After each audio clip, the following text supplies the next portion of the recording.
Legendary Rap Record Labels, Part 2.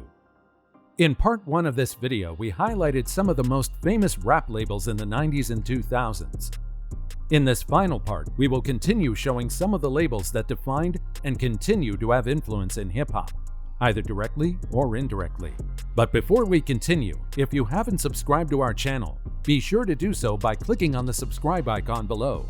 Please give us a like, share the video, and don't forget to turn on the notification bell for timely updates of our latest uploads.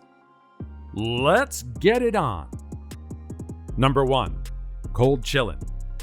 One story that has yet to be documented on the small screen is the rise of Cold Chillin Records, a record label based out of New York City that helped alter the course of rap history during the 80s.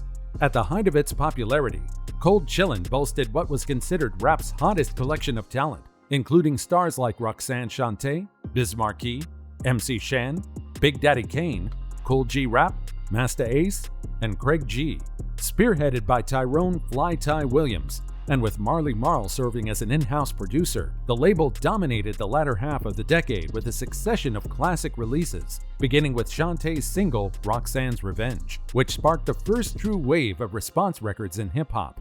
In addition to the drama of the Roxanne Wars, MC Shan's beef with Boogie Down Productions, Kane's emergence as a superstar and sex symbol, and Marquis' legal battle over sample clearances, the Juice Crew story would be primetime viewing. Number 2. Loud. When Steve Rifkin first threw his hat in the CEO ring, Loud Records was a fledgling label devoid of any established talent. Within 2 years, it was considered one of the torchbearers for unapologetically raw hip-hop. This was accomplished through the success of the Wu-Tang Clan, which helped put Loud on the map with multi-platinum releases like Enter the Wu-Tang 36 Chambers and Wu-Tang Forever. In addition to the Wu, Loud's roster included legendary acts like Mobb Deep, Big Pun, The Alcoholics, Exhibit, and Dead Prez. This made the label a bi-coastal powerhouse with a reputation for allowing its artists to cultivate their own sound and image. However, Loud's overwhelming success would be its own undoing, as the label's attempt to further infiltrate the mainstream, along with Rifkin's own personal demons, would result in its fall from grace. Number 3. No Limit. Any story that involves betting on yourself is sure to resonate with the hip-hop community, which was undoubtedly the case when Master P went out on a limb and founded No Limit Records after flipping an inheritance from his grandfather. Relocating to Richmond, California to open a record store, P returned to his hometown of New Orleans, Louisiana, where he built up an army of recruits to help him rewrite the rules of the music industry, turning No Limit into a powerhouse with multiple successful indie releases.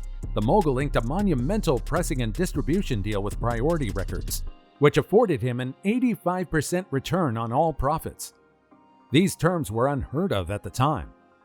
Refusing to rest on his laurels, P expanded his empire to include a film division as well as a sports agency, all of which helped stamp him as the South's ultimate hustler. With all of the moving parts involved in No Limit, an examination of P's strategy of molding the label into a well-oiled machine would be more than worthwhile. Number 4. Leface. After enjoying success together as part of the R&B group The Deal, Kenneth Babyface Edmonds and Antonio L.A. Reid joined forces to form Leface Records, which would introduce the world to some of the biggest talents in music over the next decade. Founded in 1989, Leface caught its stride with a multi-platinum success of R&B stars TLC and Toni Braxton, as well as successful rap acts like Outkast and Goody Mob. While the label began to lose its luster after being acquired by Arista and BMG, Leface's legacy is one that deserves context, as it served as the breeding ground for various musical legends. Number 5. Rapalot. Prior to Andre 3000 proclaiming that the South got something to say, Houston native Jay Prince put his money where his mouth was by using funds from his businesses to launch Rapalot Records in 1985. By the end of the decade, the label's flagship group, the Ghetto Boys, became the first group out of the South to achieve gold status, thus becoming one of the most successful rap acts. Riding off the success of solo and group releases from the Ghetto Boys, Jay Prince and Rapalot would continue to flourish with signees like Fifth War Boys, Seagram, Devin the Dude, Tila, and Yuckmouth. In addition to its musical success, Rapalot was subject to an ample amount of drama, with federal investigations involving Jay Prince casting a dark cloud over the label. Number 6. So So Def. Every now and then a child prodigy comes along and grows into a titan. Given his pedigree as a music executive, producer, and manager, Jermaine Dupri fits the bill with a resume as long as the list of artists who have benefited from his Midas touch.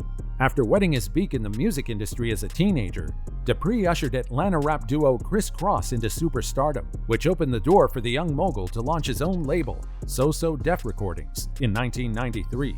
Striking pay dirt with the platinum success of R&B group Xscape, So So Def kept the momentum going with commercially successful releases from Da Brat, Jagged Edge, Lil Bow Wow, and Dupri himself. Extending its winning streak into the aughts and beyond, the label may not be the house of hits that it used to be, but getting an in-depth glimpse into how it was built would still be enticing to music fans. Number 7. Cash Money. The spirit of independence is one that has been celebrated in hip-hop since its inception. However, no region in rap took this sentiment to heart quite like the South, as record labels like Cash Money Records forced the major labels to come to the table while playing by their own rules.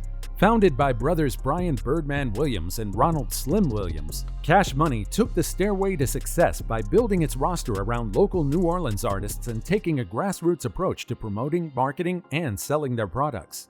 Their efforts paid off in 1997 when the label inked a monstrous $30 million distribution deal with Universal Records and put into motion a historic run of album releases by Juvenile, BG, The Hot Boys, Lil Wayne, and the Big Timers.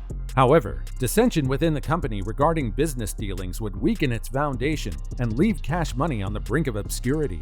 That's where Lil Wayne came in. As the runt of the litter, he would elevate the label to heights unforeseen with the emergence of his own imprint, Young Money. While Birdman has faced allegations of shady business practices throughout the years, this has done nothing to halt Cash Money's dominance and the label's worthiness of a proper docuseries. Number 8. Shady. In rap, many record labels are born out of adversity or a lack of opportunity, but the launch of Shady Records was a product of success. Founded by Eminem and manager Paul Rosenberg on the heels of the success of the Slim Shady LP, Shady Records hit the ground running with flagship group D12, who struck platinum with their own 2001 debut, Devil's Night.